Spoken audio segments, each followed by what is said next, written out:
Hello, j'espère que vous allez bien. Ça fait 3 fois que j'essaye de refilmer ce bilan culture, mais à chaque fois il y a un truc qui va pas.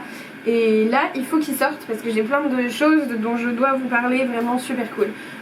Le premier podcast que j'ai écouté à mort ce mois-ci, c'est Popcorn. Popcorn, c'est une émission des étudiants de Sciences Po sur la radio de Sciences Po qui s'appelle Radio Germaine, qui parle de cinéma. Ça s'inspire vachement du Masque et la Plume. En fait, ils font à peu près la même chose, une tournée de table avec les 3-4 sorties de la semaine qu'ils ont choisies. Et ils en discutent. Et là où je les préfère, c'est que ce sont des étudiants qui seront donc pas avec un vocabulaire trop difficile à comprendre ou avec des private jokes que parfois t'as du mal à comprendre et qui te saoulent. Et c'est hyper agréable à écouter, c'est des émissions de 1 heure, je vous mets le lien en barre d'infos et c'est toujours de très bons conseils avec des avis hyper variés.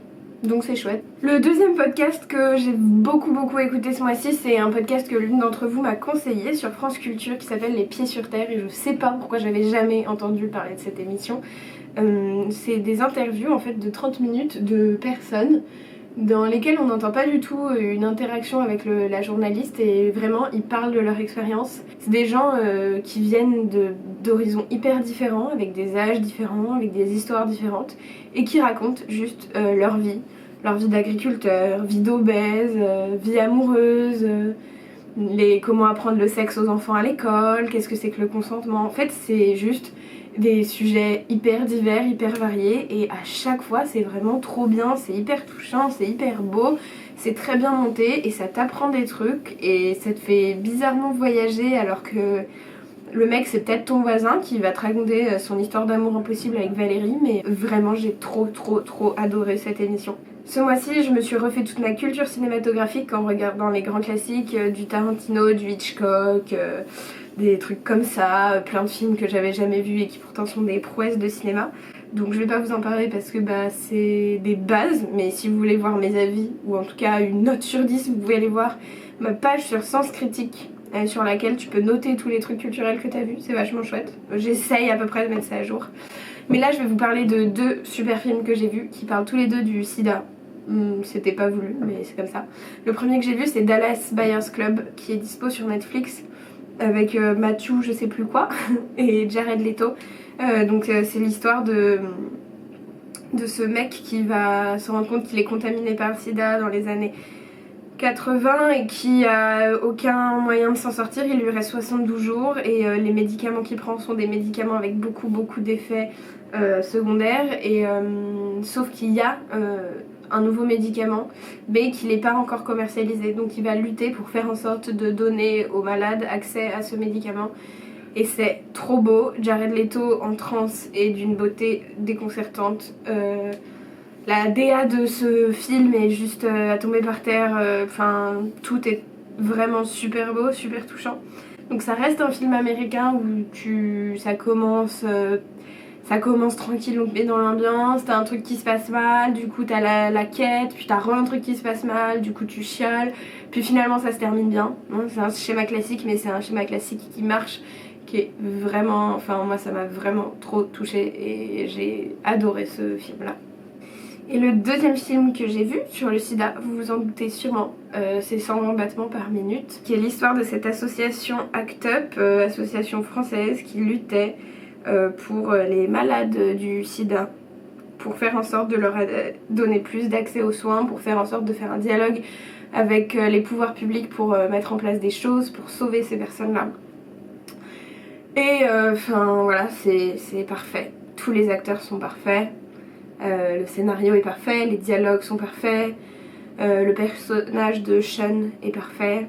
Pareil, c'est trop beau, c'est trop touchant, ça te brise le cœur, ça te rend triste, ça te fait une énorme remise en question et c'est sublime, donc allez le voir si c'est pas déjà fait.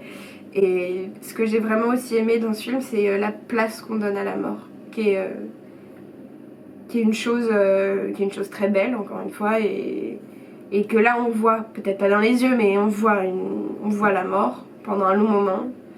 Elle nous est montrée comme ça, t'es obligé de rester à regarder la mort. Et c'est bouleversant, trop bien. J'en parle, ça me tend un peu tellement c'était beau. Et pour ce qui est des bouquins, j'ai lu des trucs cool ce mois-ci. Alors j'ai lu une BD. J'ai lu Fausse Garde de Merwan. Trop bien. C'est un peu de la baston, donc c'est plus dans mon genre de BD, ça se dirige plus vers du Last Man, mais c'est trop génial. C'est l'histoire d'un petit garçon qui va aller dans un village pour essayer de faire du pankat.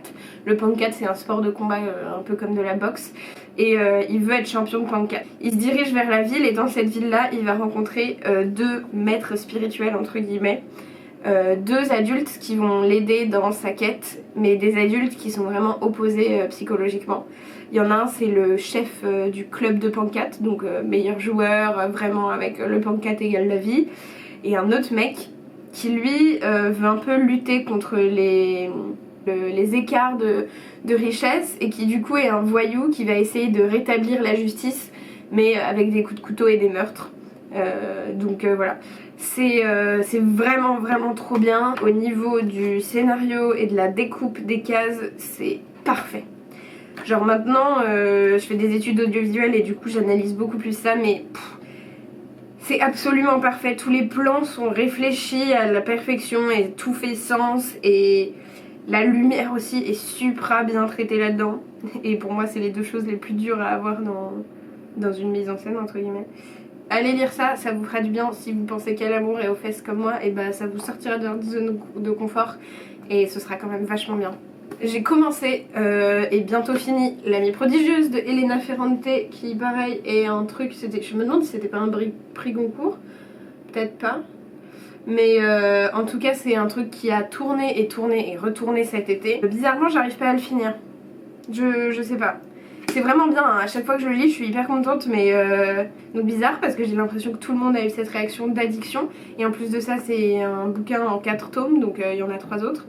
C'est l'histoire de deux petites filles qui vivent dans le Naples très pauvre et qui vont grandir ensemble, ces deux meilleures amies, et la question difficile de l'accès à l'éducation. L'une pourra aller au collège et au lycée quand l'autre ne pourra pas, alors qu'elle est prodigieuse, justement, super douée. Ça plonge vraiment dans la psychologie de ces petites filles et de la construction d'une enfant et de comment elle grandit, parce qu'on commence, elle n'a que 6 ans et on finit, en tout cas moi là où j'en suis, elle est adolescente plus. Non, c'est quand même magnifiquement bien écrit, et c'est très cool comme histoire. Après faudra peut-être que je revienne vers vous en vous disant putain la fin elle est ouf, sauf que je sais pas, parce que j'aime bien lire plusieurs trucs en même temps, donc là en ce moment je suis plus trop sur ça, mais il me reste genre pas beaucoup je crois. J'ai lu, ça c'était vraiment genre ma quête du mois, d'aller commander ce putain de bouquin. Si d'ailleurs vous êtes sur Paris et que vous avez envie de livres en anglais, je vous conseille la librairie W.H.S. Smith, qui est à côté de Concorde, rue de Rivoli. C'est une énorme librairie anglaise, et ils ont tous les livres en anglais que vous voulez. Et puis surtout ils ont ce corner de toute la presse, notamment les magazines d'art, de mode du monde entier au fond. J'adore. Et c'est beau juste d'aller là-bas dans le fond de la boutique éplucher ces magazines qui coûtent 20 balles le magazine, donc que t'auras jamais, mais qui recèlent des shoots et des images trop belles. Donc je vous conseille d'aller faire un tour là-bas. Toujours est-il que je leur ai commandé Almost Adulting, le bouquin de Arden Rose, dont je vous ai déjà parlé, qui est une youtubeuse dont je suis fan, fan au point d'acheter son livre. C'est quand même, on a atteint des niveaux, mais bon, je me suis dit que compte tenu de la couverture et de la personnalité, ça allait pas être la même chose que le livre d'Enjoy Phoenix. C'est un livre hyper touchant où elle parle de comment passer de l'ado à l'adulte, et je me suis vachement retrouvée là-dedans parce que c'est exactement la transition que je suis en train de faire en ce moment, parce que je viens de prendre mon appart, mon indépendance, un boulot, blablabla. Enfin, je sais pas trop comment expliquer, mais juste elle te parle de tous ces issues que t'as, genre de te faire bien à bouffer, d'avoir des belles relations, de pas être trop triste et de dealer avec cette période-là. Et je me suis vraiment trop reconnue dedans, et elle écrit toujours avec son humour, et donc du coup ça n'a fait que confirmer mon admiration pour cette meuf là, parce que tout ce qu'elle dit est intelligent, doux, gentil, bienveillant, avec une pointe d'humour. Et en fait j'ai tapé une petite période là pas bien, et comme vous avez pu le voir, et c'était vachement réconfortant, donc je vous le conseille aussi. Ah putain, mais ouais, alors je dois vous parler des documentaires et des expositions, hashtag mes trucs préférés. Et là j'ai vu des trucs pépites. Ce bilan culturel sera super long, alors dites-moi si ça vous saoule que ce soit aussi long ou pas. À chaque fois j'essaye de me restreindre à 12 minutes mais bon parfois il y a des trucs mieux donc là fuck je vais faire un truc super long et je m'en fous parce qu'il est super bien ce bilan culture.